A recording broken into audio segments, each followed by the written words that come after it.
Hey guys, what's up? Welcome back to the channel. Today we've got Paul taking on Dominik Koepfer. What's up, everybody?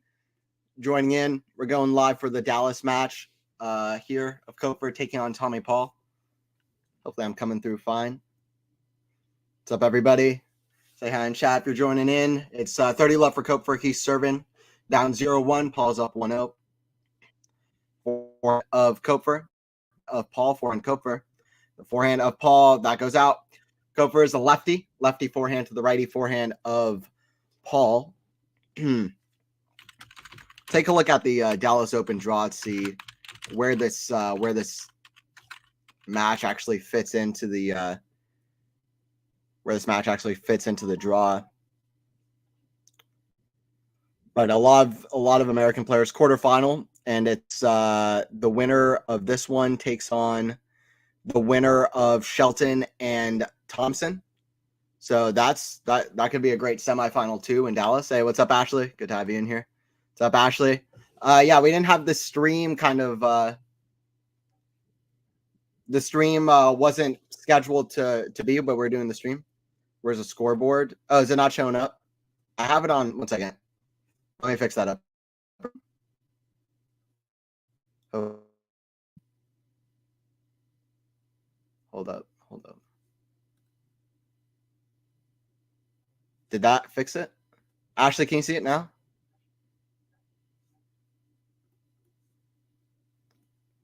But yeah. Quarterfinal matchup, Tommy Paul, always a fun watch. Great athlete. Dominik Koepfer is a player that I've liked for a long time as well. Had a great match against Federer at Roland Garros a few years ago. Had a great match against Djokovic in Rome, where he pushed Djokovic to 3 sets. Great fighter on the tennis court. But I was also a bit flashy as well. Likes to grind, Yep, it's all fixed now. Okay, perfect. 15 love. I got a chance to do a one-on-one interview with Koepfer in Atlanta as well. That was the one that I got to do. And he was great. Very nice. And, I like both these guys. Playing in the Dallas Open. It's going to be a 500 next year. We had some great matches at this tournament last year. Forehand of Koepfer. The forehand of Paul. Backhand Koepfer. Oh, cross court. What a shot. 15 all. I don't think it's going to be an easy one for Paul. I don't think it'll be an easy one for either player, to be fair. Koepfer on the way here. Koepfer is the 8th seed. He beat Kovacevic in the first round. He beat Hijikata, talented young player, in the second round from Australia. Paul got a bye in the first round, beat Taro Daniel 6-3, 6-2 in his second match. Good scrambling from Koepfer. Forehand. Goes for it, but goes wide. Goes long. Well long. What's up, everybody? I think we're going to have just like a kind of chill, fun stream. Koepfer taking on Paul. Just enjoy it. Hey, what's up? Sorry, I don't know how to say your name. Is it Nicholas? I don't know how to, but good evening from Greece. Don't forget, Sets Boss is coming back. Yeah, that's it. Speak up your guy. Yeah, Steph will be back.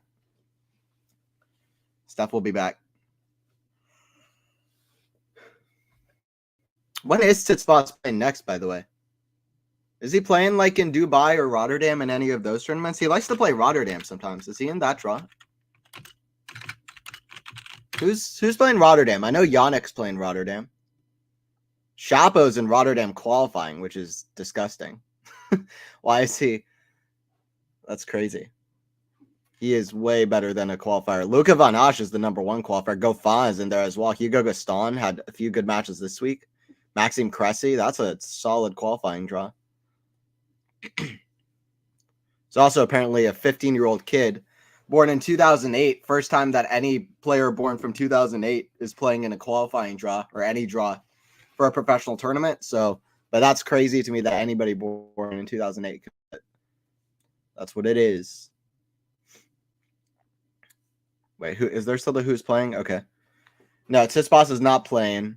Sinner Rublev. I know he'll be back for the Sunshine Double. I mean, last year he was far from healthy and he was still back. 2-1 here for Paul, by the way. Thank you very much. Yeah, no problem.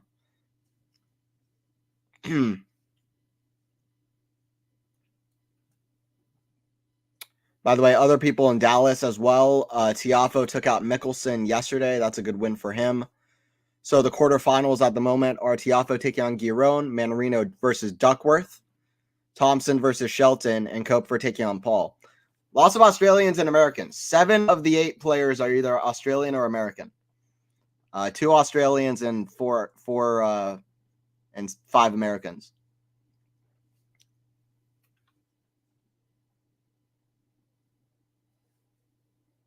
No, sorry. 2 Australians, 4 Americans, 1 Aussie, or 1 French guy, and 1 German in Koepfer. A lot of Aussies and Americans though. Team World, a lot of Team World at Dallas Open. Serve from Koepfer, that's in the net. Second serve. If Paul plays his best, though, Paul should win this match, in my opinion. Koepfer can be tough, but if Paul plays his best, he should win this. Forehand down the line, forehand of Paul, cross court, back into Koepfer, back cross court, forehand of Paul, goes cross court, very low percentage. It was almost like he was just trying to get to the shot of the day, just trying to hit a hot shot, Mercedes-Benz shot of the day. But anyway, he lost that point. 15-love. The first point of a return game is actually more important than a lot of people give it credit for. So he would have liked to maybe go a little bit higher percentage there. Make sure he got it in. Second serve here from Koepfer, though. 15-love. Backhand. Forehand of Koepfer. Forehand of Paul. Backhand of Koepfer. Backhand of Paul. The forehand of Koepfer. Forehand of Paul. That goes wide. 30-love. 30-love.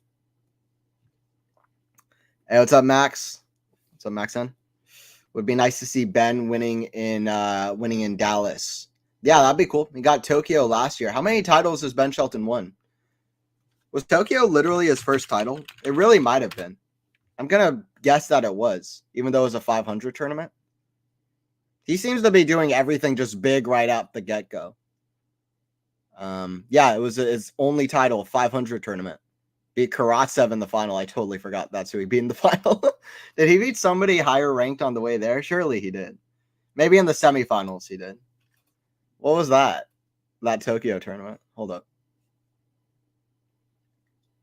Okay, Shelton beat Guy Rowan in the semis. Okay, so he had a good draw to be fair, but still, any 500 title is a 500 title. He beat Tommy Paul in the quarterfinals. Mackie McDonald as well. That's a tough player. Altmaier in the first round. Or no, sorry, that's Paul. Shelton beat Taro Daniel, Thompson. Well, anyway, he beat Tommy Paul on route, and Giron and Karatsev both beat big guys on the way there. So only could play who he could play, but still a good win. But yeah, we'll see. We'll see if Shelton can win more titles this year. This will definitely be a good chance. Tiafo seems to be playing better, which I would be happy to see Tiafo back in the mix. It's been a bit depressing because he was in such a good spot and then he just completely fell off it. He kind of reached the top 10, and as soon as he reached the top 10, he was like, actually, I'm gonna head out. I'm gonna head out, actually. I was like, I liked it when I was like 20 in the world. It reminds me of him breaking into the top 30 on Fast Rise, and then he just completely fell off it and just fell to the like 50 or 60 in the world. And everybody was like, oh, okay, well, I guess he's kind of out of it. So I expect probably we'll have another resurgence back to the top, but we'll see. He's a talented player. Serve here from Koepfer, lefty serve. He's bluffing like he's going to hit a serve way out wide, staying near a doubles alley. Now closer to the middle line. Backhand. Cross court from Paul. Oh, what a return from Tommy Paul. Bit of an apology, but a great shot from Paul. Paul is humble, though. Paul will hit like the craziest shot ever, and then he will always apologize after. That was a great return. Deuce. That was a great return. Hey, what's up, Ashley? Epic semifinal matches in Marseille with Hubie versus Humbert and Grigor versus Karin. That's a great semi lineup. Yeah, I agree. Only blockbusters. Humbert versus Hurkacz especially catches my eye, but both are very good. Forehand, right out the baseline. Forehand of Paul. Cross court. Backhand of Koepfer. Forehand of Paul. Forehand of Koepfer. Backhand of Paul. Forehand of Koepfer. Forehand of Paul. And that goes just long. There's going to be a challenge.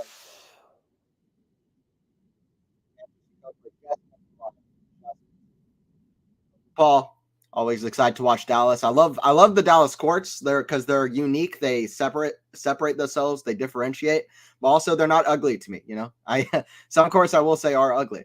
I don't like the courts at Miami Open, for example. But this is like a huge contrast. Like you have the kind of, I don't know, orange red with the, kind of ocean blue color, and it looks good. I like watching Dallas. I like the crowds. I like the tournament as a whole, the way it's managed, the way it's kind of set up. It's marketed well as well on social media. And they got good players. We got a good lineup. Like I said, winner plays Thompson or Shelton. So we could have a Tommy Paul, Ben Shelton quarterfinal. I believe that was a semifinal at Australian Open last year. Sorry, quarterfinal at Australian Open last year. Could be a rematch. Can't wait to see Carlos and Yannick play next week. Yeah, I can't wait to have them back. Synchraz. Hope the semifinals will be epic. Yeah. No, I know. Yeah, I can't wait either. Synchraz. I'm all for Carlos and Yannick. Yeah, Carlos is playing is in Argentina. He's playing Buenos Aires. Is that right? And I think Yannick's playing Rotterdam. But is Carlos playing Buenos Aires? He's playing one of those clay events. Golden Swing clay events. He likes the clay. He's won over 80% of his matches on the clay. How's Carlos? Backhand hits the tape, goes over. Forehand of Koepfer. The backhand of Paul. Back to the lefty forehand. Forehand of Paul. Back cross court. Backhand of Koepfer. Good reach without two-hander. Good defense. Good defense from Koepfer. Love 15. It's hard playing a lefty, man. I know from experience. I hate playing lefties. I can't with the lefty on the court. It's so tough because like you're so used to one thing with opponents, and then suddenly they're left-handed, and you're hitting your backhand cross court, and suddenly it's the it's the forehand. You have to get your backhand down the line in order to get it to that to get to probably their weakness, which is the backhand over the higher part of the net, and it's just like Jesus Christ. It's like, come on, man. It's an advantage. 13% of the population have an advantage in tennis. Life is so unfair. Hey, what's up, Ayla? Good to have you in here. Life is so unfair. Serve from Paul. Let's go serve down the tee. 30-15. 30-15. Did Hubie win earlier? I didn't get a chance to catch that match. Yes, he did. He won very convincingly. It was not even close. The scoreline was like 6-3, 6-4. It might as well felt like 6-1, 6-3 or something. It was very convincing. Mahach did really not show up how he usually does. And Hurkacz was just pretty much played a perfect match. So even his forehand was good. So Hurkacz is in awesome form, and Mahach really didn't show up. So it was tough. Still shout out Mahach. He'll be back for more good performances. I like that guy. But yeah, Hurkacz cruised over him, to be honest. Hurkacz cruised over him. Hubie did win earlier. He'd be Czech player Mahach. Yeah, exactly. Czech player Mahach. Yes. Besides say Carlos on the clay. Yeah. Yes, Carlos will be playing Buenos Aires next week. All right, I appreciate it. When are the draws coming out? I thought the Rotterdam draw was coming out today, and then suddenly it's not. Qatar Open for the women's side came out, and that one is awesome. The draw there looks crazy. Sabalenka isn't playing, but there are a lot of good players playing. Dubai is happening like right after this. I don't know what's going on with, like, we didn't have a single player list for who's even playing in Qatar, and then we have another 1,000 right after. It's such a weird schedule for the women's. And then obviously you have Indian Wells, Miami coming up as well. Backhand, that's a good get from Koepfer. It's an even better passing shot from Tommy Paul. Big point too, 40-30. This is why Paul had a top 5 win percentage on hard courts last year. So there you go, 40-30. That backhand is why. He's a good player on the hard courts. I agree for Carlos on the clay, yeah.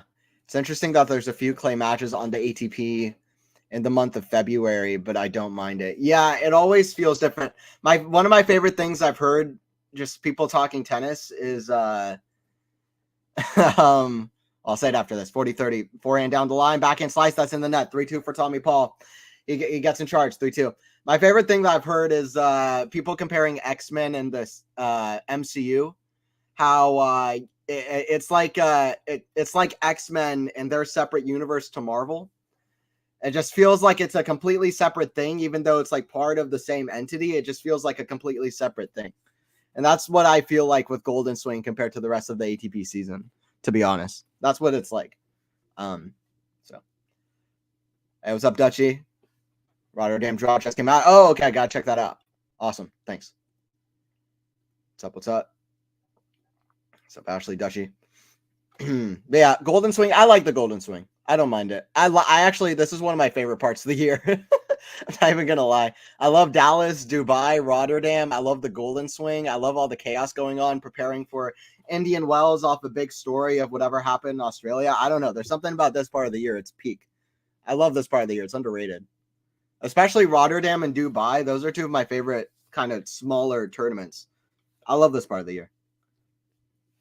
And then you have Ramos Vinolas winning the Golden Swing while winning a tournament, the Golden Swing, winning Buenos Aires, while you have Federer winning in Dubai or whatever. Like, it's such a random part of the season, but it's all great tournaments, to be honest. Rotterdam draw. Let me see.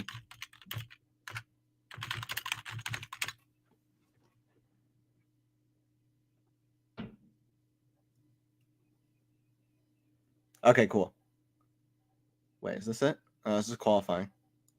Okay, I'll have to check on Twitter, I guess. Koepfer about to serve here at 2-3. Koepfer is playing well so far. This could be interesting. I'm gonna my prediction for this match is Tommy Paul in straight sets, but I think this first set is gonna go to a tiebreaker. First serve goes long. Second serve here from Dominik Koepfer. Forehand, the backhand of Koepfer, forehand of Paul. Backhand of Koepfer, cross court, forehand of Paul. Forehand Koepfer into the net, low 15.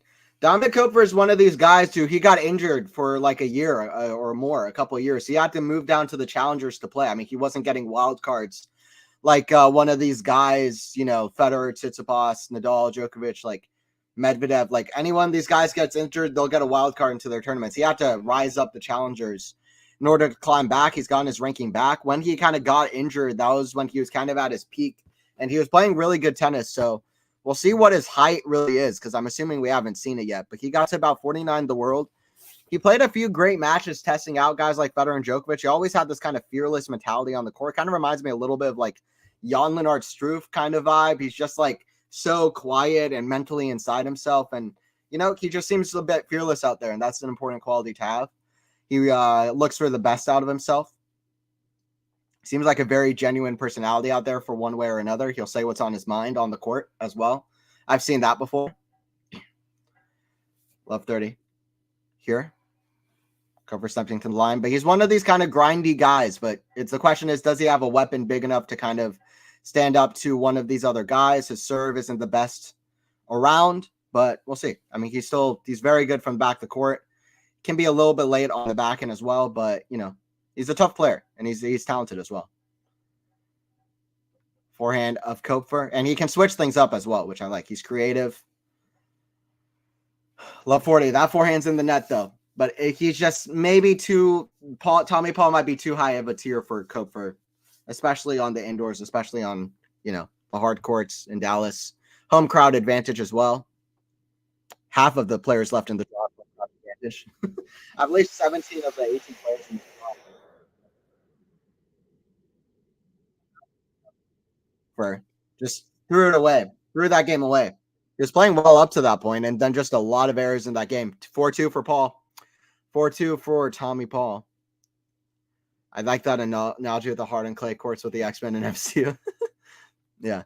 Center is playing Botic from the Netherlands first round. Okay, I don't hate that. Isn't that who we played? That's who we played in That's what we played at Australian Open. And it actually wasn't very easy, to be honest. But part of that was to do with Yannick. I mean, Yannick played far from his best.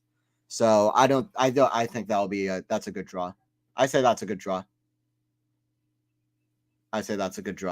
To be honest. That is another home crowd kind of advantage, I guess. But yeah, I say that's a good draw.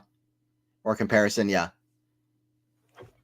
I'll look at the Rotterdam draw. Also the Qatar draw, because I think those are interesting. I'm excited for Dubai as well. Indian Wells. That's going to be a fun tennis season. That goes out from Paul.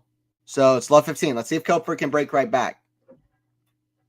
Let's see if Koepfer can break right back. One second. I'm going to change my lighting up. I think it's a bit dark. I'll change my lighting up real quick.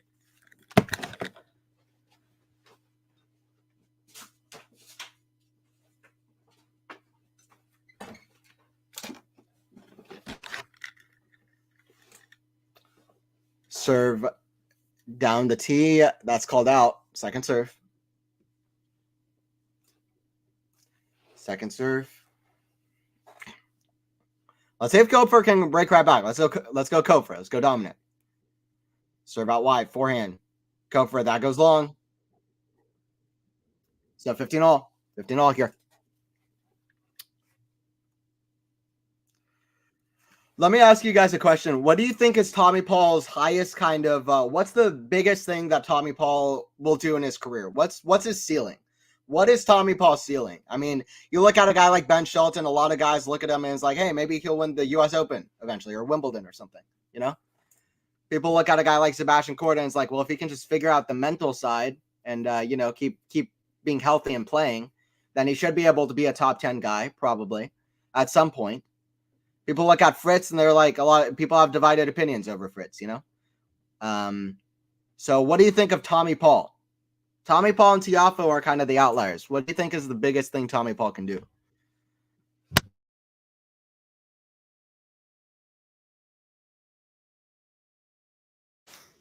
Rally here, Paul. Outside top 5 for Tommy Paul. Really, top 5? No, I don't think so. For me, that's top 5 on hard for a period. Yes, for the pool of 2023. I think it was like August or something. In the middle of Canada, he was top 5 win percentage on hard courts. He kind of started having worse performances as the year kind of went to the very end, but yeah, he was like top 5 on hard courts last year. I think he was top 7 or 8 by the end. So on hard courts, he's good, but on clay and grass courts, he just hasn't figured it out enough. Even though I think he has some potential on grass, to be honest, but he hasn't performed that well. Because I mean, listen, like this is a guy who's athletic. He likes being aggressive, playing on top of the baseline, moving forward. He likes faster courts like indoors. I've seen him play well on grass courts before, but you know, it's just tough. He beat Sinner. He beat Sinner on grass courts right before Sinner went on his run at Wimbledon. At a lead-up grass tournament. Like he has potential, but I just don't know. I think top 10 is probably his height, to be honest. But I'll say one more thing: the forehand of Paul, backhand Koepfer, the backhand Paul. Break point here for Koepfer. Big point in this match. Backhand Koepfer, the forehand of Paul, backhand Koepfer, cross goal. Oh! What a backhand. Okay, 4-3. Koepfer's come to play. That was a stunner of a backhand. I tell you what, if back in the day, if it was Federer who hit that backhand, that would be all over tennis TV. That was a stunning backhand. Koepfer just went for it. He was like, you know what? If this makes it, it's going to be perfect. If I miss it, it's going to go well out. And I'm probably going to lose this game, but I'm going to go for it. He went for it. It was a perfect backhand cross court. Right in like the kind of corner of the deuce side box. Out wide. Just perfect cross court backhand. Lefty backhand. Perfect angle. Top 10 is his height, but I can imagine a hard court slam final. I could imagine a hard court major final for Paul. I'd be hard pressed to say that he'd be able to win a major, but at least a major final I could see happening at some point. I don't know if I bet on it, but I wouldn't be surprised if at some point he reaches a hardcore major final. And it also comes down to the fact too that he had a great run at the Australian Open last year. And even against Djokovic, he showed up with a great performance. So US Open or at Australian Open, I could see him having a good run. US Open 1 year when Casper reached the final there, he had a very close match against Casper that I remember very well. Where Casper just clutched out the 4th set. Casper was very close to losing there. Tommy Paul was up 2-1. If Paul had won that match, I mean, he would have had a fantastic draw. He would have had Casper's draw. So, you know what I mean? Like, shout out Casper, but that was a great draw for Casper there. I'll look over this U.S. Open draw from 2 years ago. Then I want to look at the Rotterdam draw that just came out as well. But so Casper's track, here you go. So yeah, it was 3rd round. So Tommy Paul almost reached the 4th round. He would have had Corentin Moutet in the 4th round, who Paul probably would have beaten Moutet, let's be honest. And then in the quarterfinals, he would have had Berrettini, which, is possible. And then he would have had Hachnov. That's the way to a major final for Tommy Paul, potentially. Berrettini and then Hachnov. So I don't know. Anyway, he played great at that tournament, almost beat Ruud when Ruud was playing great. That match was really good. And I don't know. I could see him reaching the final at either place. I think that's the ceiling for Paul, though, in my opinion. Probably top 10 in a major final, potentially, on a hard court. By the way, Koepfer playing another one of these service games that's a little bit poor so far. Love 30. Let's see if he doesn't fall behind. Let's see if he doesn't fall behind here. Love 30.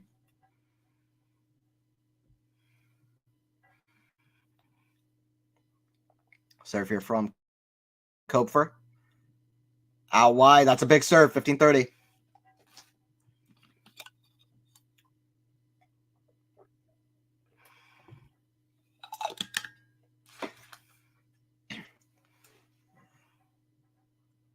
By the way, I got a trivia question for the chat.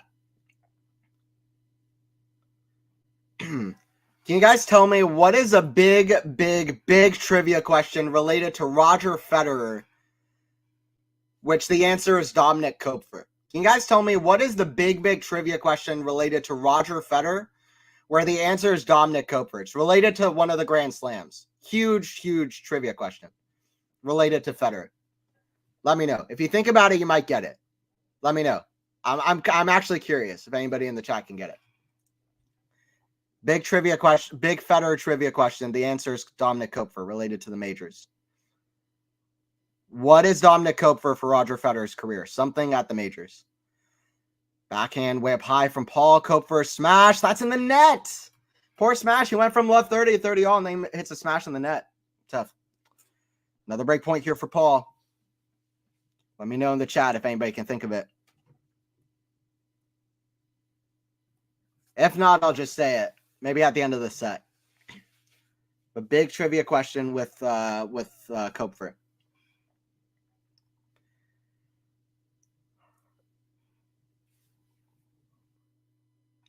Serve here from Koepfer. Paul on the return. Out wide. Just missed. Can he save this one? If he saves this break point, we got a match in our hands. If he loses it, then Paul is firmly with momentum. Out wide. Forehand of Koepfer. Cross court, backhand slice. Forehand of Koepfer. He missed it. He misses it. 5-3. He misses it. 5-3. I feel like the thing with Dominik Koepfer is sometimes he can go for a little bit too much. Like I said, he likes switching up his game a lot. He's very creative out there, but sometimes he just needs to play his game and try his best playing his own game. Sometimes I feel like when I've watched him, it feels like he does stuff just to match his opponent, and he puts himself out of his comfort zone. He took a set off Djokovic in 2020 Rome. That was the one time he reached a Masters quarterfinal. By the way, Koepfer's got to be real careful. Koepfer just hit a ball that got blocked back by right in front of the crowd. He's got to be hella careful. That could have gone a full different way. Just hit that ball against the back fence. He's got to be super careful there. Backhand way up high, forehand to Paul. Inside out comes to net. It's not a great approach, though, but it's a great volley. Koepfer's there. Lob. Forehand. Paul runs back. Big. Right to the forehand volley. Forehand to Paul. Ooh, outrageously good point, though. 15-all. 15-all. That was a great get from Koepfer. I thought Paul did enough with a solid volley, but Koepfer had a great lob. 15-all. Felt like Paul played it a little bit nonchalant, though, to get back to that lob. Never know. You have to play every point with intensity. It could come back to haunt you. But yeah, Koepfer against Djokovic, when he took that set, he just played his game. He didn't switch anything up. And that really worked for him in that match. He just played his game. Didn't do anything special. You live or die by your own game. Sometimes I like people switching it up, but unless you're down 6-0, 6-0 or something, live and die by your game. Get the best of what you have to bring. Nadal's not going to win playing Federer's way, 30-15 here for Tommy Paul. Hey, what's up, Lexi? What's up? Is Shelton playing or done already? Let me check scores. No, Paul is the first match. Paul's the first match in Dallas. So Shelton will be on later. But I can check the exact schedule. Oh, huge forehand from Koepfer down the line. So it's 30-all. It's 30-all. He's sticking to the kind of aggressive mindset as Koepfer. He's going for his shots, win or lose. So that's what we're going to get. 30-all. Let me see. I'll give you the kind of order of play, the schedule.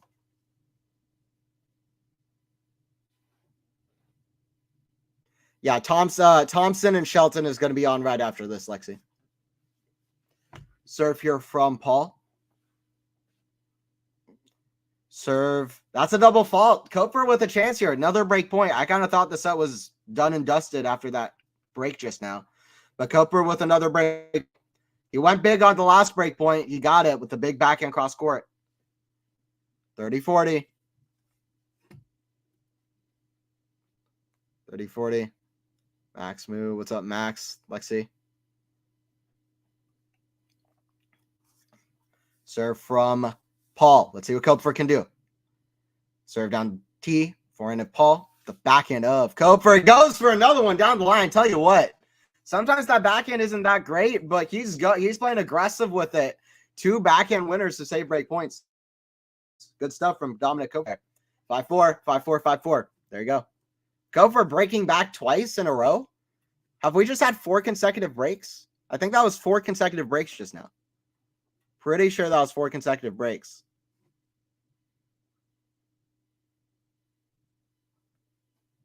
Yeah, we've just had 4 consecutive breaks. That's crazy. There you go. 4 consecutive breaks. Look at some of the stats. I don't think they have winners to errors. Oh, they do have winners to errors. That's helpful. 6 winners, 2 unforced for Koepfer. Worse for Paul. Actually, 7 winners, 2 unforced. I don't know if this is updated. Koepfer is not serving that well, but he's returning great. I mean, look at this. This is not good. Koepfer needs to do better on serve. That's why he keeps getting broken. He's doing great on return, though. Paul is 2 for 7 on second serve points won. Outside of the serving, Koepfer's doing well, and the serve is Koepfer's weakness. Anyway, 4-5. 4-5. What's up, Dexy? Sorry, what's up, Dutchy? I was gonna say what's up, Dutchy, and what's up, Lexi. Lexi, I know you're rooting for Koepfer. Actually, I don't like that guy, but yes, I'd like him to win. Go away, Tommy. Okay. I also thought about Tommy Hilfiger off of ads for them. Yeah. True. Sexy Rafa. Nice. How come I don't see Robert lately? Yeah, I don't know where Robert is. He kind of disappeared after the AO, so. Don't know where Robbie is, but he'll be back around. He was kind of, I saw him a lot during the U.S. Open, and then I didn't see him for the kind of year-end streams, and then I saw him again for the AO, so hopefully Robbie comes back. Serve from Koepfer. The forehand of Paul. Forehand of Koepfer. The forehand of Paul. Cross court. That goes out. Left 15 for Paul. Left 15 for Paul. Left 15 for Paul. Okay, so by the way, I asked, what is a big trivia question related to Koepfer and Roger Federer? Last player that Federer ever played at the French Open. Ever. Dominik Koepfer. 2021. Last guy that Federer ever played at the French Open. Fantastic match, by the way. I remember watching that one as it happened, and it was so dramatic. It was so dramatic. 4-set match. Koepfer nearly pushing Federer to 5 sets. Really tired him out. You know, that's part of why Federer withdrew. The body was already holding out. And, yeah. It was a very, very, very tight match there. Very high level as well. Federer was playing great tennis still, even in 2021. Reached the Wimbledon quarterfinals at 40. I mean, Federer is an absolute legend. There's no doubt about it. Forehand, cross court. That's a good shot. 30 love. 30 love. Koepfer, I think, prefers clay above anything else. So Koepfer's only just gone back to the main tour, really starting from around Atlanta last year, a couple of events before that. He really started rising up. I remember that because I was prepping different interview questions for an interview with him. And you know, he only just started coming back, and I still think we're yet to see his peak. He did well in doubles in Australian Open, got to the semifinals of the Australian Open in men's doubles, played a fantastic semifinal there, but lost it. Just lost it. 30-15 here for Koepfer. But he's playing well. I expect maybe in the clay swing he'll have some of his best tennis. We'll see. Serve from Koepfer. And he is the number 8 seed here, which in a way shows that the top guys of this event are very high, but there aren't that many real top guys outside of the top 4, 5, 6 players. A lot of top Americans playing, kind of helping it out. Koepfer is currently number 60 in the world. By the way, his career high is number 50 in the world. That's right before that French Open that I just mentioned, where he played against Federer. But he's played against all of the big three. Also played against Alcaraz, I think his first round opponent at the U.S. Open. I remember calling that one, but he got injured. But Koepfer's confident, man. He's fearless. Even before he went to play against Alcaraz at the U.S. Open, he was like, I'm going to win. Like, before I like that. He was like, I'm going to win. And it's delusional, but sometimes that's what you need. I like that. Delusional confidence is sometimes what the top guys need, to be honest. If you want to win, you have to have delusional confidence. You have to have delusional confidence if you think you're going to beat Djokovic after he's won 10 straight years on center court. Forehand cross out Wimbledon. That goes out. That goes wide. 40-30 for Koepfer. 40-30 for Dominik Koepfer.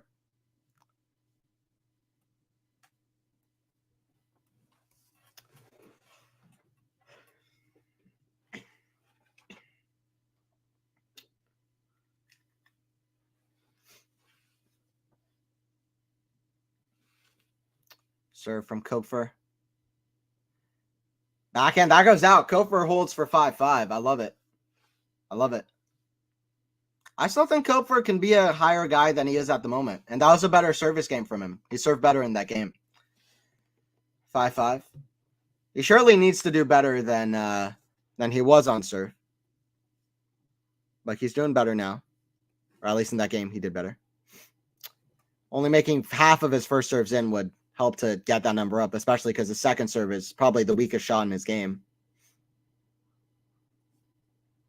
And Paul is such an aggressive returner of serve as well. Serve from Paul.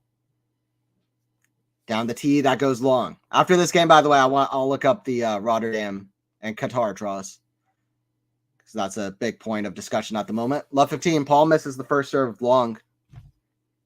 Love 15.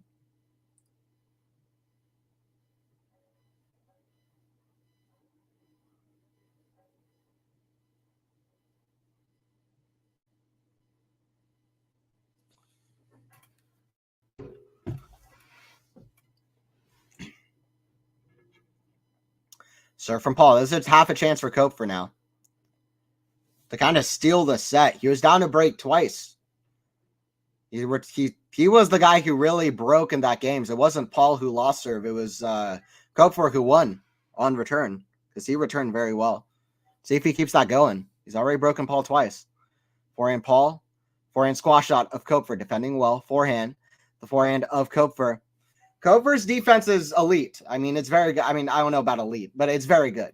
For where he is in the rankings, his defense is very good. His offense is where he can struggle a little bit more, but he's doing well on offense so far in the match.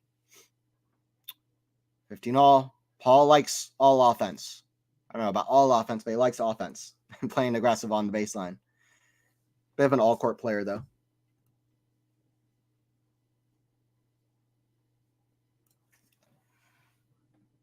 Serve out wide. It's another double fall for Paul, and he's just kind of shaking his head, not sure really what's going on with the serve.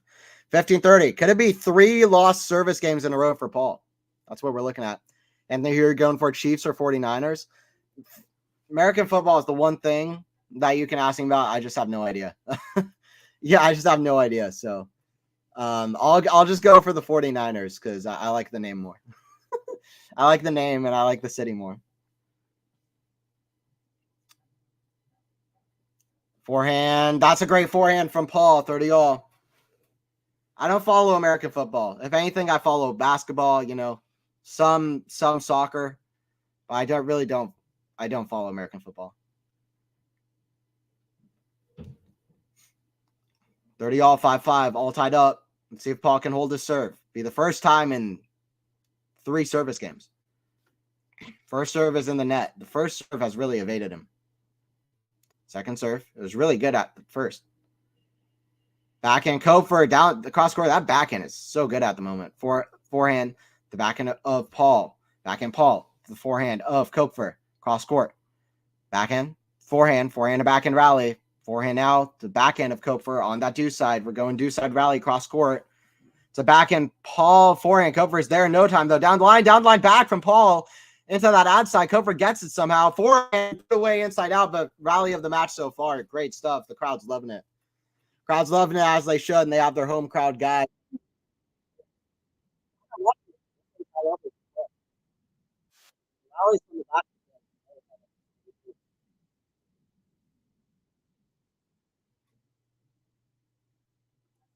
40-30. I'm not interested in the big game. Yeah, I mean, neither. I'm not that interested. So many headlines about Taylor Swift and football. Oh, well, Taylor's a luck charm, bad juju. Yeah, I mean, I'm not that interested in football, you know. So it's not really for me. Feel free to ask me any questions about like tennis, though. I'd like to answer some questions about tennis if y'all want to do that. We could keep that going during the stream. Hey, what's up, Shiloh? Good to have you in the chat on the stream. What's up? Yeah, I just don't know. I don't know. I like the Patrick Mahomes and the Chiefs. I don't know. I don't care that much about the big game. I'm not that big of a Taylor fan, and I'm also not that big of a football fan. No offense to the Taylor fans. Don't come at me, please. Don't come after me. I like the Rihanna halftime last year. That was kind of fun, to be honest. Because she's a great artist. She's got lots of hits, but anyway. I just don't care enough. It's just not my thing. I follow basketball a little bit more, for sure.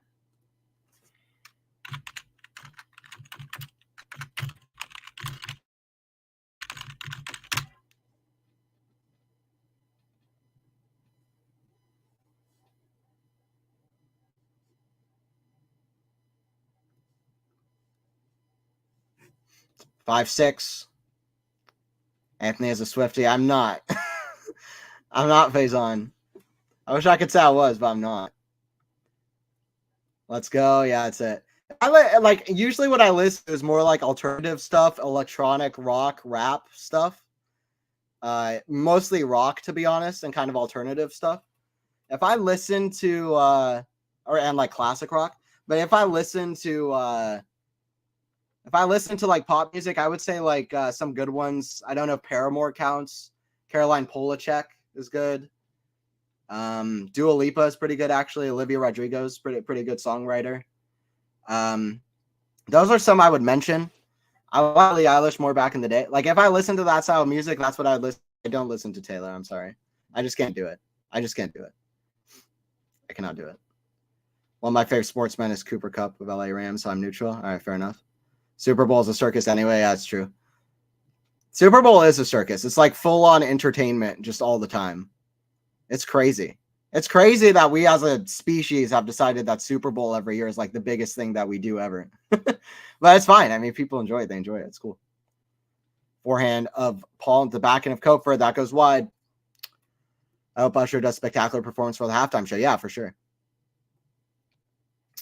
For sure. Flick that hair, Anthony. Hello to all my fans. Everybody say hi to Faison. All of his fans. Who's looking better, Paul or Koepfer? Koepfer. Koepfer's looking better to me so far, to be honest. Just the serve for Koepfer hasn't shown up. Other than that, I think Koepfer is almost playing better. Koepfer's shown up really well aside from the serve. Forehand swing volley. That completely misses, though. But every now and again, Koepfer's just played a really poor game. And that's just the difference between the top 15 guys and the top 60 guys, as you know. Like, these guys are just so solid all the time. They're not going to play just a poor game usually just out of nowhere, especially against a guy like Koepfer. So we'll see. We'll see if Koepfer can hold here. It's left 30. Serve down the tee. Forehand of Koepfer. The backhand of Paul. Forehand of Koepfer. That's in the net. Another unforced error. He's done so well to fight back in the set. Because what's happened, Faison, is Tommy Paul was up a break twice in the set, and then Koepfer broke back twice, both times, 4 breaks in a row. And Koepfer played really well in those return games to actually get back to it. But just all of a sudden now at the last kind of hurdle, he's kind of faltered. It'd be the 3rd time he'd lose the serve in the set.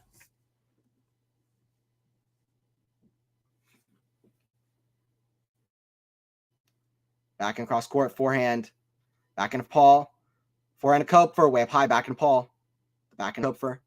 Forehand Paul. The forehand to Koepfer. Down the line, it's in the net though. 7-5 tennis. I enjoyed that thoroughly, to be honest. Really, really good stuff. My Timberwolves been first in their conference for the first time in my lifetime. Hell yeah, nice. There you go. Anthony, not Taylor, please. Miley Cyrus is better. Faison is messing around in the chat, Lexi. Don't believe a word he says. I really can't do Taylor's music. I don't like Taylor Swift. That's the thing. I like a few songs from Dua Lipa.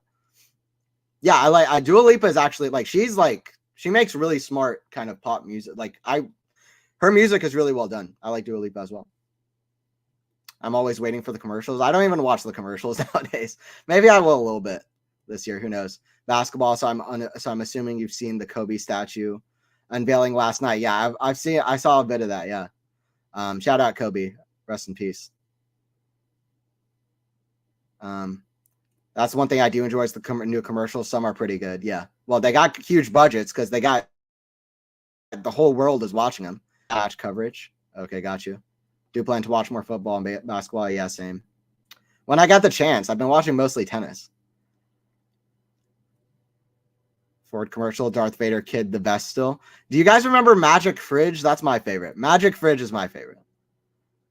Commercials are epic. Yeah, they are. The commercials are good. You can see all the creative minds. That's true. They're like full movies. It's kind of ridiculous, though, to be honest. Like, you're Bud Light. You're not freaking the Avengers. But at the same time, it's kind of enjoyable. Giggles. Faison is messing with me in the chat. We love it, though. Love Faison's fans. 7-5 for Paul. He takes the first set. Let me see predictions for the second set score. I actually have no idea. I don't know how Koepfer is going to show up because he was really up and down throughout that set. His lows were really low, basically as low as you get, just unforced errors, missed volleys, and forehands into the bottom of the net. And then his highs were very high, you know. Tommy Paul serving well, and Koepfer really stepping up on the return, being aggressive, hitting winners. I remember a great out wide serve that Paul hit, and Koepfer just smashed the forehand down the line. Both of the breaks came off of amazing backhand winners down the line. So, you know, it depends on Koepfer how he shows up. But one thing is absolutely for certain the second set. If Koepfer wants to win, he needs to serve a lot better than he did. But he can break Paul's serve. He proved that. Backhand to the forehand of Paul. Backhand again. Cross court to the forehand of Paul. Do side cross court rally. That goes out from Paul. Left 15. Do feel like Paul didn't show up with his best tennis, though. There's no doubt about it. So we'll see if he can step up a little bit. I think Tommy Paul said he wants to finish the set like 6-3 or 6-4 or something. He doesn't want to keep going here a long time.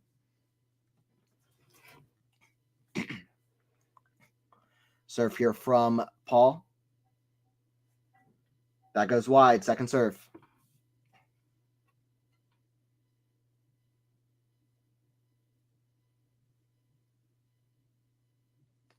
Backhand to forehand of Paul. Forehand Koepfer. That goes wide. 15 all. 15 all. Everybody just joined in, by the way. I've got the play-by-play for the Tommy Paul taking on Dominik Koepfer in Dallas. Appreciate everybody who's joined in so far. Kind of just been a fun, relaxed stream. It's been good.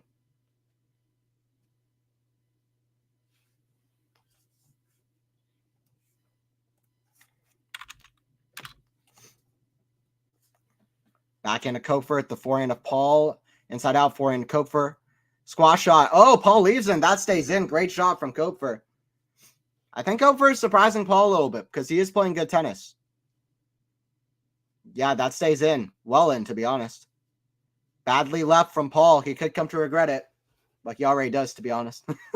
15-30.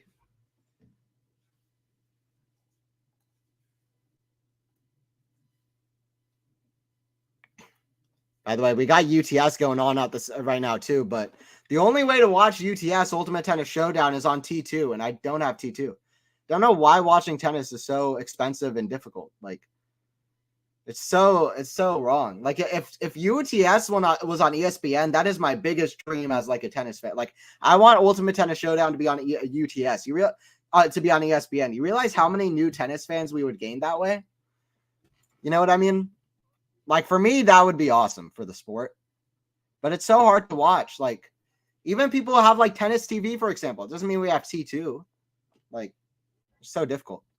Forehand, Koepfer, backhand of Paul, drop shot. Backhand, a lob, Koepfer.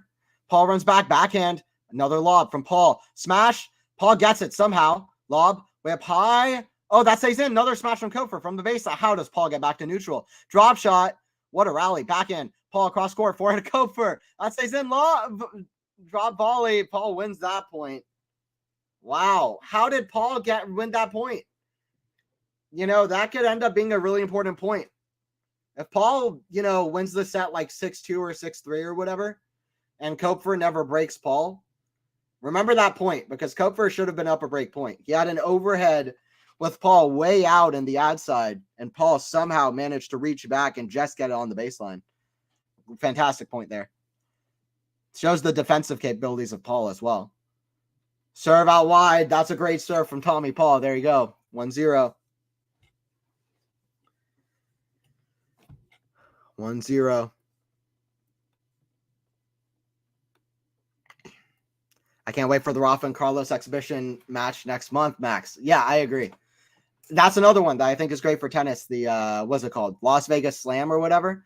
I don't know if I like the name because people are like, it's not a Grand Slam, but that it's not. But I usually am not that much for exhibitions, but if it's on Netflix, getting eyes for the sport, you know, two of the best athletes in the game, two of the best shot makers in the game, broadcasted to such a big crowd and audience of Netflix, where I'm sure hundreds of thousands, if not millions of people will watch. Like, that's a very good thing for the sport. I mean, Breakpoint, you know, I don't know how much it's done for tennis marketing where it could have done, but to watch an actual like kind of match, or at least like an exhibition match of two Nadal and Carlos playing with their intensity, like full intensity and playing their tennis, like I think that could be a great advertisement for tennis. Young superstar taking on one of the GOATs kind of in his farewell season, possibly in his farewell season. We hope not, but it seems like that could be the case. I think that's a great thing for tennis. That's a great serve from Koepfer at 15-all.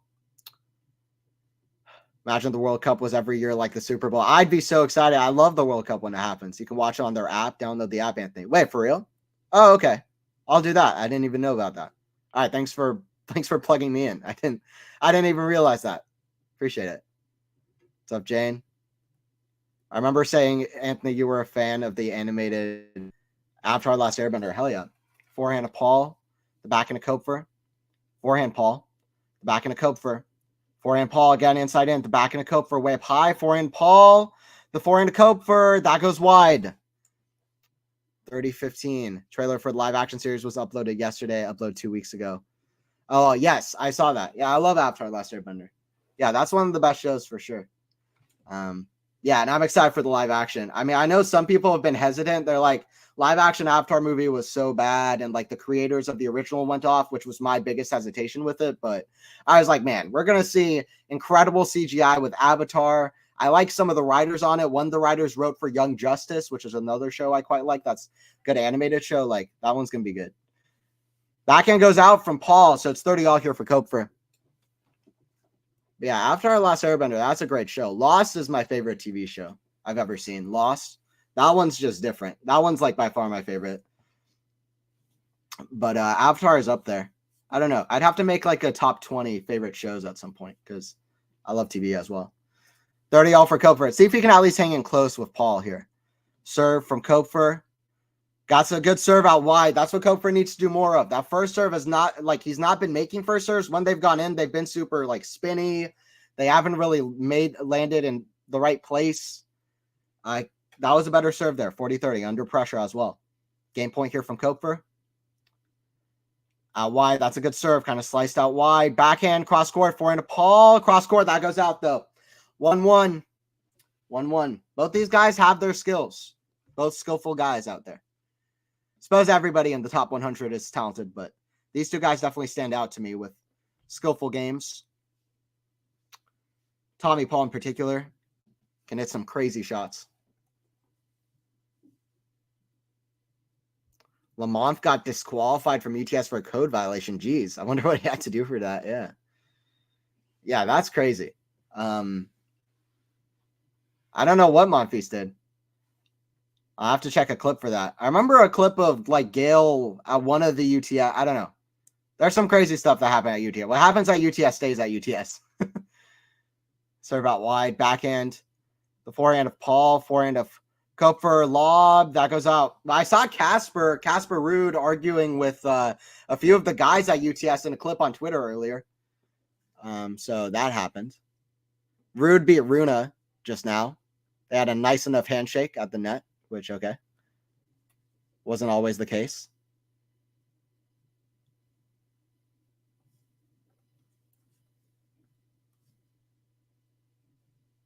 Yeah, I'm going to look up why Monfils got disqualified because that is an interesting story.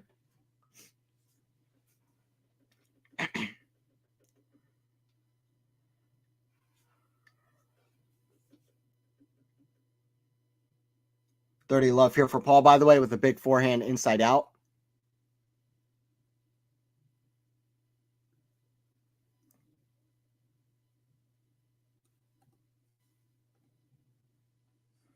That goes out from Paul, so it's 30-15.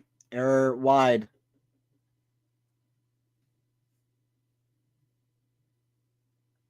Something about Monfils having a code of conduct violation stemming from his behavior towards a tournament supervisor is what they said. Okay. Don't know exactly what that means, but all right. Serve here from Paul. Out wide, that goes long. Second serve.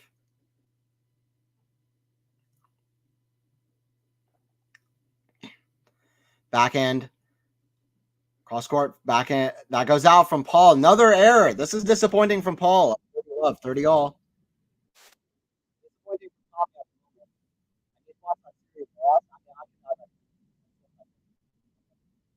The characters are so good. Any good show, it stands on the basis of having great characters.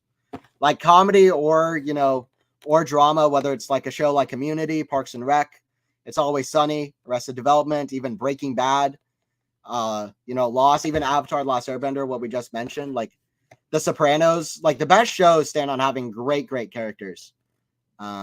So,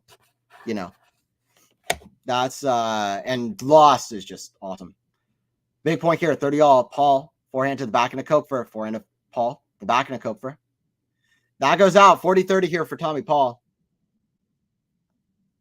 Fans for the Game of Thrones series are devoted. I just watched Game of Thrones. I watched through Game of Thrones in 2022, the year before last. I watched through the whole show that year. It was pretty good. Really got it. Like I like fantasy. I like dragons. But I never. It was good.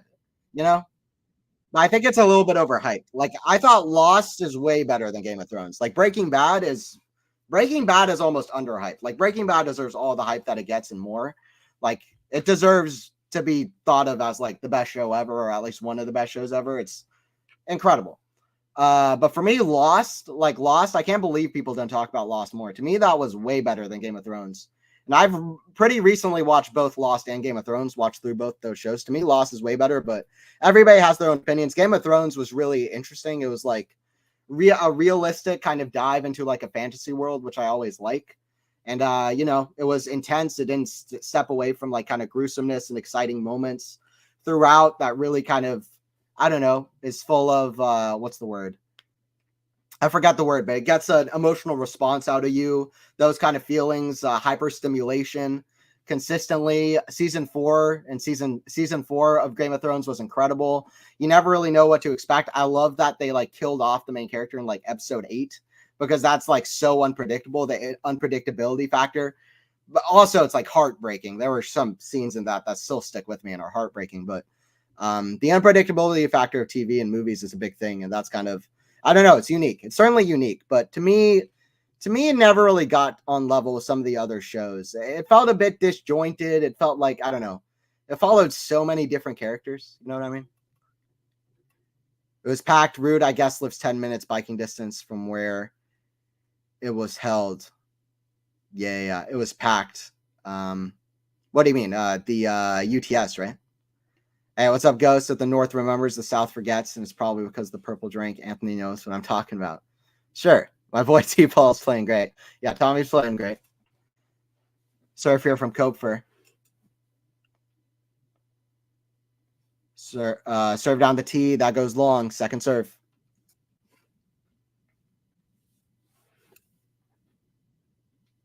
Backhand of Paul. The forehand of Koepfer. Backhand of Paul. The forehand of Koepfer. That goes wide. It's just one of these other games. It's like, it's so weird. Some of these service games, Koepfer is just playing very poor unforced errors. And the other service games, he's playing great. The return games, he's playing great. His level has really fluctuated from game to game here, from my perspective.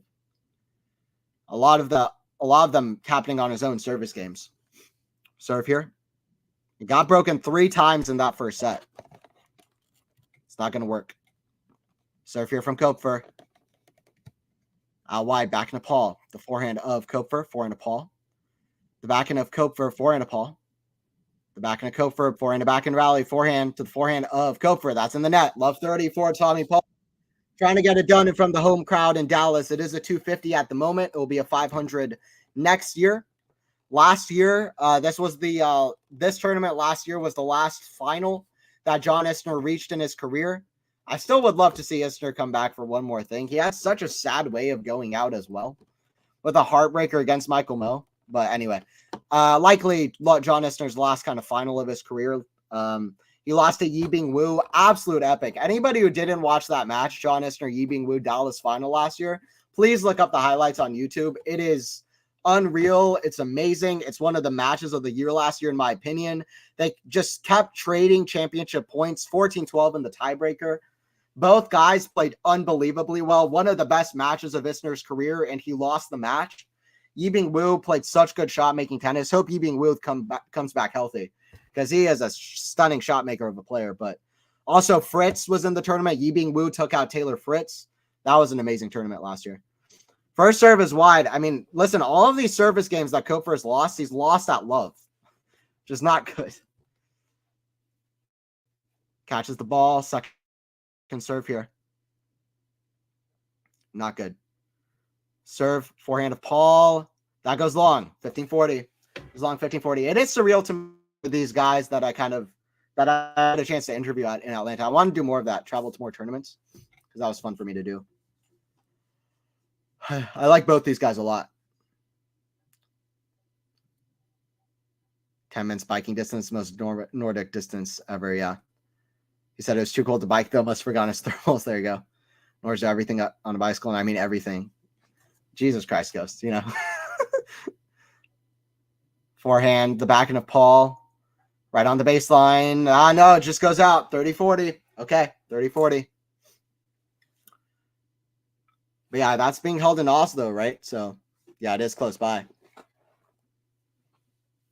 Listen, Casper Ruud has like this kind of, he was getting testy with some of the players at UTS. He has this kind of, he's known as this like kind of nice guy, but he can get into some spouts too, which I kind of like. He just comes off like the most genuine, like possible person. He's like literally like a guy you could have just like ripped off the street. Like that's what I think of Casper. He's like a guy you literally could have just ripped off the street. And he was like, hey, you'll be number 2 in the world. He's like, okay. Backhand, the backhand of Paul, forehand of Koepfer. Big point here. Forehand squash shot, Paul. Or not a squash shot, but defensive. That goes in the net from Koepfer. 3-1 for Tommy Paul. It's looking like this second set might go pretty quickly if it keeps going like this. 3-1. Jane, don't pay attention to Ghost. I like Wu Yu being. Sorry, he's not here to defend his title. Yeah, Ghost, I agree. Yeah. Well, yeah, Wu is talented, right? I mean, he's one of the more talented young guys. I mean, he's a next generation. He's a next gen guy that people just don't talk about, but he's so exciting. I think if he keeps playing, he'll be in the top 15 in the world. I think he's a top 15 level guy. By the way, speaking of top 15 level, I'd almost be surprised if Hugo Humbert doesn't reach the top 15 in the world. He's playing in Marseille, and he is so close. There's a lot of interesting things happening in Marseille with the rankings. Like Hurkacz could climb up to his career high of number 7 in the world past Runa in the rankings if he wins that tournament. Dimitrov can get into the top 10 if he wins the tournament. Ugo Humbert will get mighty close to the top 15 in the world if he wins. So a lot of interesting things going on with the rankings a bit there in Marseille. Keeping an eye on that. Humbert beating ADF is, yeah. I said it yesterday, though. I said I have Humbert winning in 2 sets. You know, I just don't trust Fokina. Fokina, I just can't trust the guy. It doesn't show up the same every match. And, you know, he's just mentally just not there. Consistency is not there. He has the talent. He has the athleticism, no doubt. He's got the speed, but he's a pretty complete player as well, but it's just mentally the consistency. A lot of errors at times. And yeah, Humbert showed up crazy last season. So I'm not that surprised by his good run of form. He could reach the top 10 at some point. I would be more than excited to see it.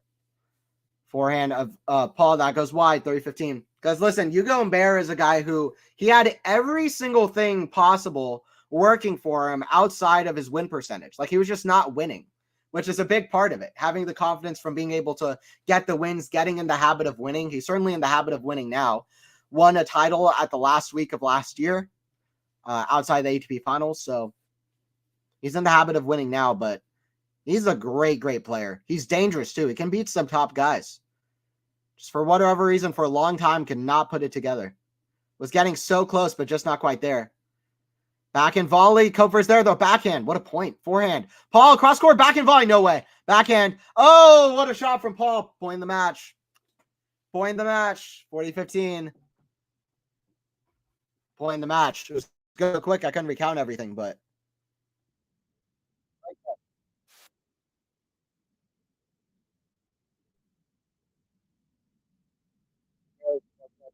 hardcore. Yeah, I agree. The pace of his shots are so tough to do on a fast court like indoors. ADF doesn't like to play indoors. Yeah, that's fair. That's fair. He's a little ADHD. I can relate. Yeah, that's fair. Yeah, I mean, I can relate too, for sure. Yeah, yeah, for sure. Predictions for Munar versus Bagnes, Chris?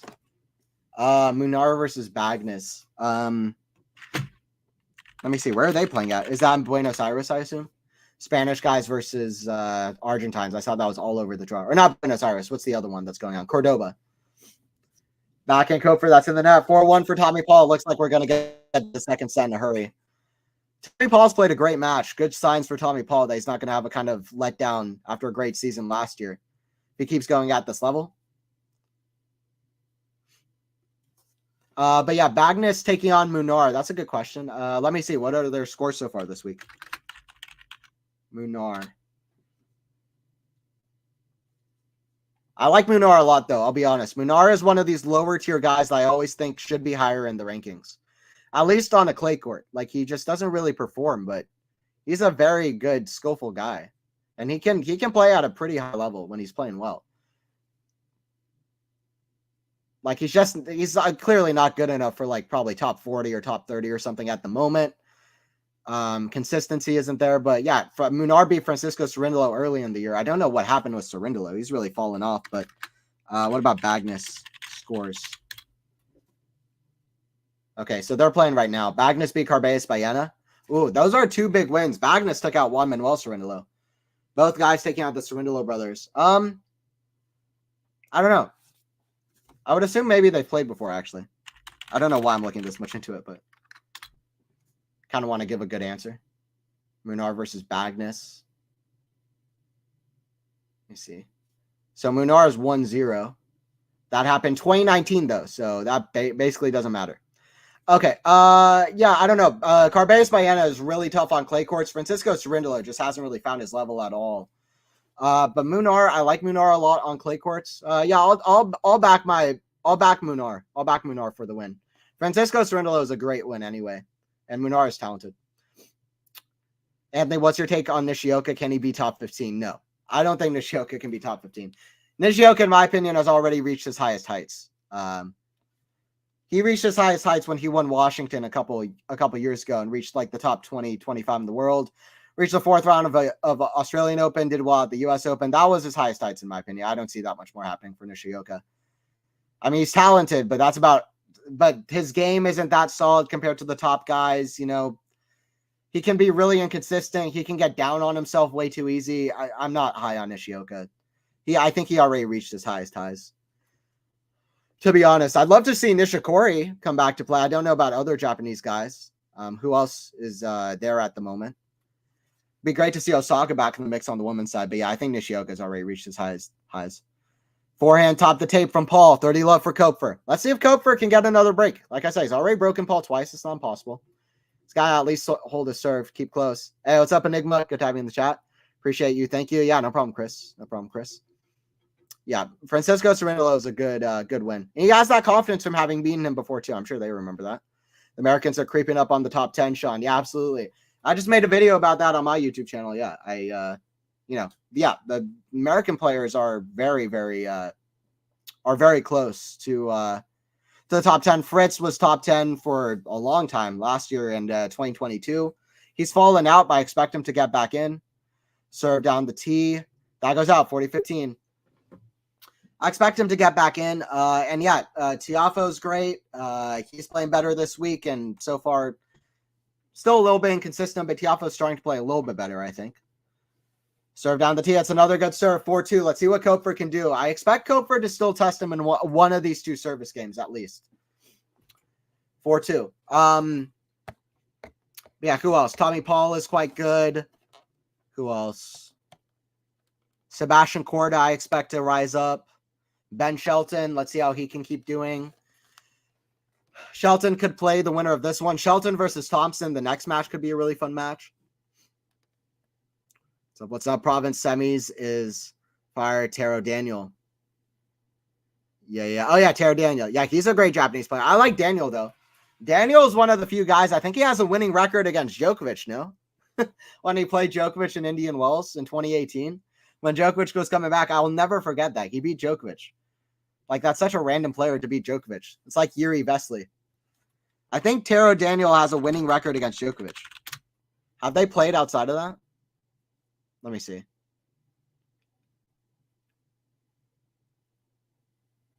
If so, that's so funny. Yeah, Taro Daniel has a 1-0 head-to-head against Djokovic. He's probably one of like 12 players ever that have a winning record against Djokovic. So he hopes that he can say that to his grandchildren that he never plays Djokovic again. Or maybe he does like Vesely and he beats Djokovic again. Who knows? He does have that kind of, confidence, fearlessness in his game, confidence in his game, fearlessness required against one of those guys. He has a great game. I actually like Daniel a lot. He bageled Zverev in Miami last year. He can play really well, actually. He has a pretty high peak level for where he is in the rankings. But yeah, Daniel is a good Japanese player. True. You see the ATP script skit, Murray surprised me with his acting. Yeah, that skit is so funny. I love everything about it. Forehand to Koepfer. The backhand of Paul, forehand to Koepfer. The backhand of Paul, cross court, forehand to backhand. On that ad side, backhand of Koepfer defending. Oh, how's that go in? Forehand Koepfer. Lob, topspin, that stays in. Smash. Koepfer's there, though. What defense? Forehand half volley. Hits the tape, goes over. Luck from Paul if he even needs it. Wow. Koepfer gets to it, hits the ball back at Paul. Man, that is evil. Koepfer's already down to 7-4-2. That is evil. That is just evil. That was great defense from Koepfer, though. I'll tell you what. Koepfer's got good defensive abilities. He's impressed me with that in this match so far. But I didn't know that. He likes Claymore. He likes grinding, playing defensive. I like Koepfer, man. I hope he keeps seeing some success. But yeah, I want to talk about that Enigma because that's funny. Serve into the net. Second serve.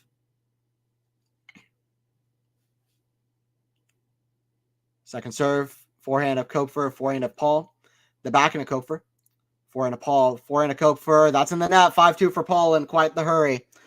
We'll see if Koepfer can at least hold here. It's been a really kind of disjointed, fluctuating, strange match from the side of Dominik Koepfer.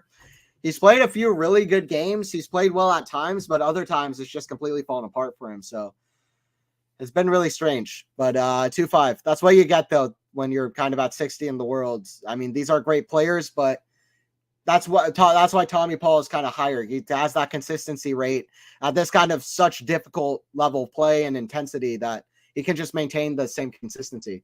That's something Koepfer can't do. But yeah, the ATP script, I mean, listen, that's what I love to see. It reminded me of like the UTS thing a little bit, like players just having fun, just like kind of playing around, being themselves, very kind of self-aware meta, you know, talking about the tennis, but it's also just so funny. The writing was hilarious. Everything about it is so funny, man. And as somebody who loves acting, like acting is one of my absolute passions. I want to do more of it too. But acting is one of my absolute passions along with tennis. It actually takes a lot of very similar things. Like acting and tennis, you wouldn't think about it, but they actually take some similar stuff, like some similar skills. Like when you're on a tennis court, a big part of it is like kind of compartmentalizing emotions and just being able to focus on the court. That's a big thing in acting as well. Just compartmentalizing different kind of emotions and being able to go there. Like that's actually, I think a lot of the acting in tennis actually requires similar skill, at least in my experience. If you know what I'm saying, like acting takes a lot of like compartmentalizing and being able to like just go straight into a character. And like tennis, you have to do that all the time. So like kind of just like stay focused on the match, forget about a break point, go into this, go into that. From my experience, they actually take very similar skill sets. Murray's done a few comedy things before. He's low-key funny. Murray is very funny. That's why I think they did it. I actually wouldn't be surprised if it's Murray's idea. I think they realized, hey, actually a lot of the top pros at the moment are very, very funny. Murray, Djokovic, Casper, Rublev, Medvedev. Like they were like, oh, actually we have a lot of really funny pros at the top of the game. Monfils. So I think that's why they did it. I have a sneaky suspicion it was Murray's idea. I don't know why. He started the video. Anyway, whoever's idea it was is a genius. That one is so funny. It's so funny. Backhand Koepfer to the forehand of Paul. Backhand of Koepfer. The forehand of Paul. The backhand of Koepfer. Backhand of Paul. The backhand of Koepfer. Backhand of Paul. The forehand of Koepfer. Forehand of Paul. The backhand of Koepfer. Inside out. That's a good shot from Koepfer. 15-all. Good shot from Koepfer. 15-all.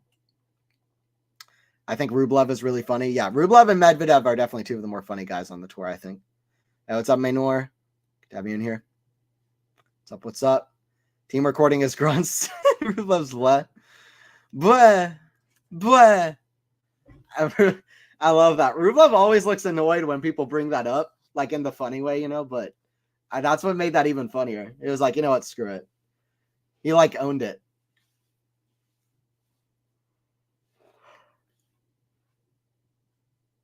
I don't know. I like Rublev's grunt. I like Alcaraz's grunt as well. There are a few grunts that, like, to me, like, I don't know.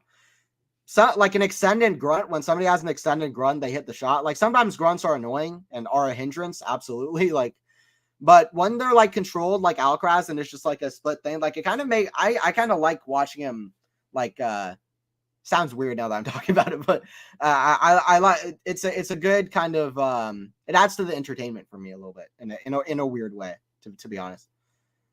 It kind of makes it more exciting when he hits a great shot. Just like on the full stretch, just an extended grunt winner. Like start talking about it, I was like, this is a weird topic that I've dived into here.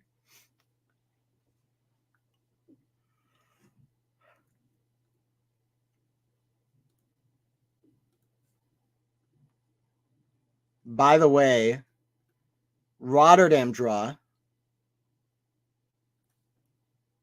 I want to talk about the Rotterdam draw. That came out. Serve here coming from Paul. Paul serve. Let's see if Koepfer has one more escape act in him. Serve here from Paul. Serve out wide. Back into Koepfer. That's in the net. 15-love. By the way, Rotterdam draw. Actually, you know what? I'll do this. After the match end, I'll go through both the Rotterdam and the Qatar draws before I head out. Because I think they're interesting to go over. Serve into the bottom of the net. Second serve here from Paul. Second serve. Back into Koepfer. Back into Paul. Back and slice to Koepfer. Forehand Paul. Forehand to Koepfer. Forehand Paul. Cross court. Back into Koepfer. Way up high. That goes back in his side. 30 love for Paul. Tommy Paul's 2 points away from a really good win. Really, really good win in Dallas. Runa got bad draw. Cool. Yeah. I'll go through them. By the way, guys, don't forget to subscribe to Quality Shot Tennis if you haven't already for more streams. And don't forget to like the videos as well. We'll be back for more streams for Rotterdam, Dubai, Indian Wells, and more tournaments throughout the year. Majors, Olympics, maybe even more tournaments. Abu Dhabi has some interesting matches with Rabakna. Qatar Qatar has some great players as well. That's in the net from Koepfer. And even the semifinals in Marseille and in Dallas are going to be interesting. So we'll be back for some more stuff wherever it is. Serve here from Paul.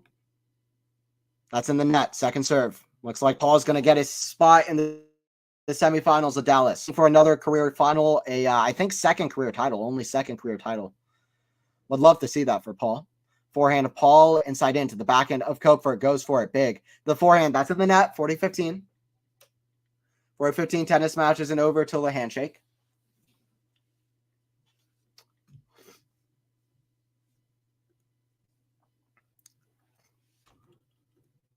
What's up, Shiloh? Still sticking around there, still lurking. I hope Rabakna can win in Abu Dhabi. Yeah, we'll see what she can do. The semis are interesting. There's a big hitting matchup, and then on the other side, you have Kazakina versus Haddad Maya, which will probably go 4 hours.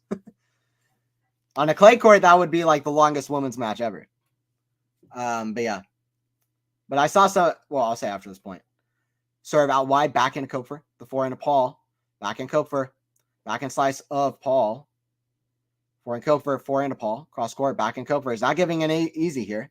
Back in Paul, 360. Forehand Koepfer puts it away, inside out. Koepfer is not giving in yet.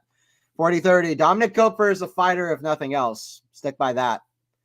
But yeah, Rabakna. I always root for Rabakna. We'll see how she can do. Samsonova is a fun watch as well. I love her kind of forehand acceleration. I love how her forehand looks. I'm really happy she's found a bit of form again. A bit of a crafty player as well. Has the slice and dice. She's a really fun watch as Samsonova. So Rabakna will beat Samsonova. Samsonova is in good form. I would be excited to tune into that one. Serve here from Paul, 40-30. Serve. Can't buy a first serve to serve out of here. This has gotten interesting. Can't Paul get it on straight match point.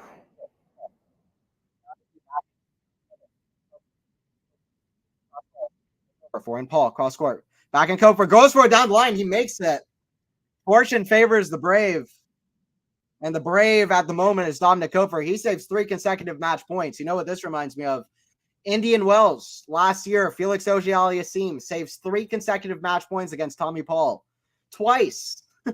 He was down 40 love at 5-3. And he was also down 6-3 in the third set tiebreaker. And he comes back and wins that match as FA against Tommy Paul last year at Indian Wells. Very underrated and amazing comeback from Felix, just because Felix didn't really have a great tournament or year outside of that, really. But that was a great win from Felix. But, yeah. Well, let's see. Far from that, though. Paul, forehand, cross court, backhand of Koepfer.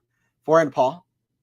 Shanked, but it stays in. Forehand, big. Koepfer sticking aggressive. Forehand into the forehand of Koepfer. Koepfer is suddenly playing his best tennis of the match out of nowhere. Forehand, inside in, back into Koepfer. A strong two-hander. Gets it deep. Forehand. Oh, it goes for a bit of a banana shot. Koepfer's just going for it. He's like, listen, I got nothing to lose. I'm 60 in the world. I'm down 3 consecutive match points versus Tommy Paul. I might as well just absolutely go for it. Leave it all on the court. 4th match point for Tommy Paul. Can he finish it off? A bit harder at the end here. I wonder how Iga will do in Qatar. Yeah, that's going to be a big watch.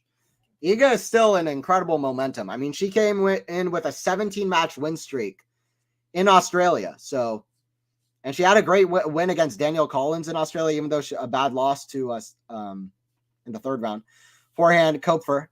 Forehand, cross court. That goes out again. 4 match points saved. Okay. Deuce. Yeah, Iga's going to be a big watch. I still think Iga's has some great momentum on her. Had a great WTA finals, big winning streak heading into Australia. She'll want to improve in the majors. Consistently going deep, it's a problem now. But I still think she's got good momentum. I expect her to be a favorite in Qatar for sure. Serve here from Paul. It's kind of gotten interesting, especially if Koepfer can get the break here. Let's see. Serve goes wide from Paul. Second serve. Backhand of Koepfer. That goes long. Koepfer doing so well in the pressure moments and then kind of giving it right back to Tommy Paul.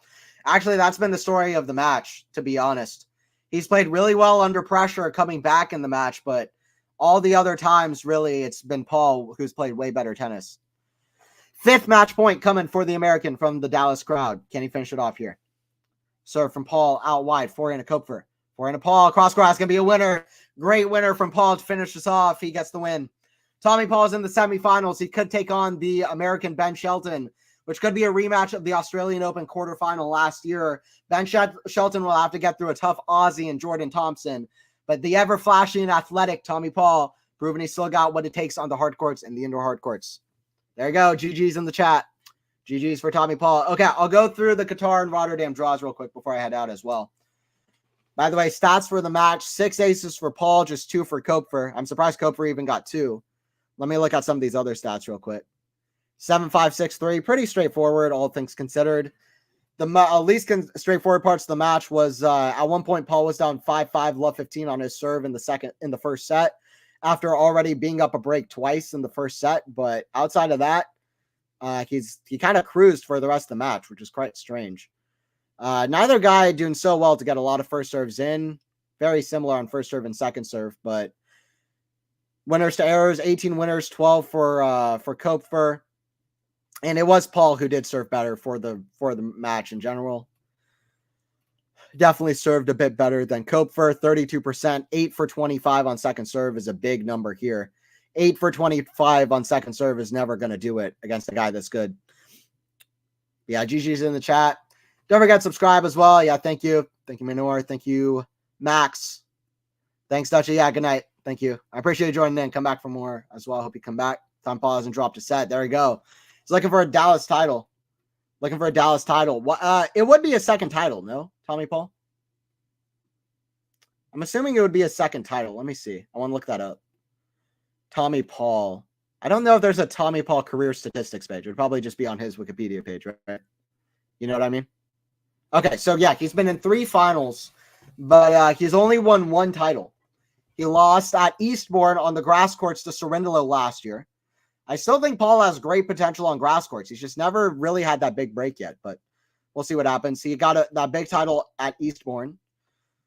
He had a final in Eastbourne. He got to the final of Acapulco, beat Taylor Fritz on route, lost to Alex de Minaur in the final, completely ran out of gas in the third set. That can be a bit of a trend with Tommy Paul, to be honest. But he had an absolute lungbuster against Fritz in the semis. He beat Shapovalov in Stockholm in 2021. So he really hasn't won a title in about 2 or 3 years. So it'd be great to see Tommy Paul reach his first, win another title, I should say. His only title has come on indoor hard courts. So far, his 3 finals have come on 3 different surfaces: outdoor hard courts, indoor hard courts, and grass courts. No clay, though. I don't expect we will have a clay one, but we'll see. Samsonova owns Riva. Come on. Don't go at my girl Elaine like that, though. Don't go at my girl Elaine like that. Come on. Let's see if Nole can finally get the elusive gold medal. Hell yeah, I'm excited for the Olympics, Enigma, absolutely. Sinner back next week. Anthony covering every match, Sean. Yeah, maybe. We'll see. If I have the time, then maybe I would. Maybe I really would. I'll do it for Sinner. I'm not holding my breath on Shapo and Felix and Milos. Yeah, the Canadian players. Yeah, we'll see. Owns Ripa. Come on, bro. Yeah. I don't think so. No. Rybakina is one of the best players in the world. I mean, she lost in Australia, but she beat Sabalenka like 6-0, 6-3 in Brisbane. She's been playing great. Let's see. I think Rybakina can do well in the semis. Those are going to be some good semis in Abu Dhabi, though. Okay, so let me give it to you, though. Rotterdam draw. So yeah, Sinner Monfils could be a second round. Monfils is a wild card, which is great. He's made the final there before. I think he's won the title there before, pretty sure. I think a couple of times even. But yeah, Rublev, de Minaur, Runa, Dimitrov, Hurkacz, Sinner. This is a great draw. Raonic could be Raonic is playing De Jong. I expect that Raonic can win that match. De Jong is the guy who played against Yannick Sinner in the second round. I'm glad De Jong got a wild card. He's from the Netherlands, and he did great getting through the qualifying of the Australian Open. He got through the qualifying on his 9th attempt of a major qualifying draw. He won his first round. I forget against who, but he won that first round, then got to play against Sinner. So that's who that is. But probably Raonic will win. He'll have Coric or Bublik. Hurkacz against Lehechka. You know, Hurkacz could play against Umber, so that could be a rematch of this week, whatever happens tomorrow. Hurkacz, Umber, Sinner taking on Bublik, or maybe Raonic or Coric. Could be a match as well. Sinner versus Coric could be fun. Or Sinner Bublik. Let's see how Bublik does off the back of Montpellier. There's really a lot of stuff going on here. Dimitrov, Runa could be a match. Morazan is in there, but Dimitrov, Runa. Demonor versus Rublev. Dino Prismic is in here. He could play Demonor. Demonor's got Korda. This is an awesome draw. I'm excited for this. I'm excited for this draw. It could be a Sinner Rublev final. Sinner Dimitrov could be the final. That would be fun. Sinner Runa could be the final. That would be incredible. That would be incredible. I think that would mean that Sinner would be ahead of Runa in their head-to-head, if I'm not mistaken. Or maybe at least ties up their head-to-head, I think. Because I think he's down 2-1. I think that would tie up their head-to-head. Yeah, that's some good. That's a good draw there. Let me look up the Qatar draw that came out as well. Let me look up the Qatar draw. The Canadian guys are injured. Yeah, that's tough. Yeah, I'm hoping the best for Raonic, but it's tough. It really is. Sinner Bublik could be fun if Bublik does some of his troll stuff. Yeah, I mean, they're two of the biggest talents on the tour, Sinner and Bublik, so we could have got some good points there for sure. Qatar draw. Let's see. I don't know if anyone's posted it. Okay. Qatar draw. Swiatek takes on the winner of Kirstea and Stevens. Sloane Stevens could be tough. If she plays her best, Azarenka is on the bottom. She's playing well. Haddad Maya's in there, but it could be Azarenka versus Swiatek, for example. I believe that would be a quarterfinal match. Raducanu takes on Kalinina. It could be Raducanu Ostapenko. That could be fun. Osaka Garcia could be Osaka versus Ostapenko, for example. Or Jabor taking on Ostapenko. Krejcikova Pliskova. There's a lot of great second round potential here. Yeah, this could be fun. Rybakina, who's in her section? Rybakina and then Zheng. Rybakina-Zheng could be a match. That could be fun. Fernandez-Samsonova is crazy. That's what you got when Fernandez is unseeded. Fernandez-Samsonova, and then Sakari is seeded. She could have Noskova. I expect Noskova to beat Sakari, to be honest. But Noskova she played well in Australia, then lost a bad match the next week, but I like Noskova. Okay, that's a good draw. A lot of good potential for second round matchups there. Some of the best first round matchups: Kirstea Stevens, Haddad Maya taking on Wong. Who else? Osaka Garcia, Kalinskaya Pliskova. Who else? Yeah, some guys. Samsonova Fernandez. Those are some good ones. So many good men lost to empty carbs. Too much protein. Okay, too much protein. Yeah. Well, we're going to have a few good tournaments. All right, I'm out of here. Tommy Paul got the win, 7-5, 6-3 over Dominik Koepfer. Appreciate everybody who joined in. Once again, don't forget to sub, QualityShot. Don't forget to like stream if you enjoyed it. I'll be back for more. And, yeah, he will take on the winner of Shelton and Thompson, which will be back in Dallas if you want to join in for that, wherever you watch tennis. So Shelton taking on Thompson. They will play the winner of this one. We got some good semis going on this week, and then we got some good tournaments going on next week as well. See you guys for more. See you guys later.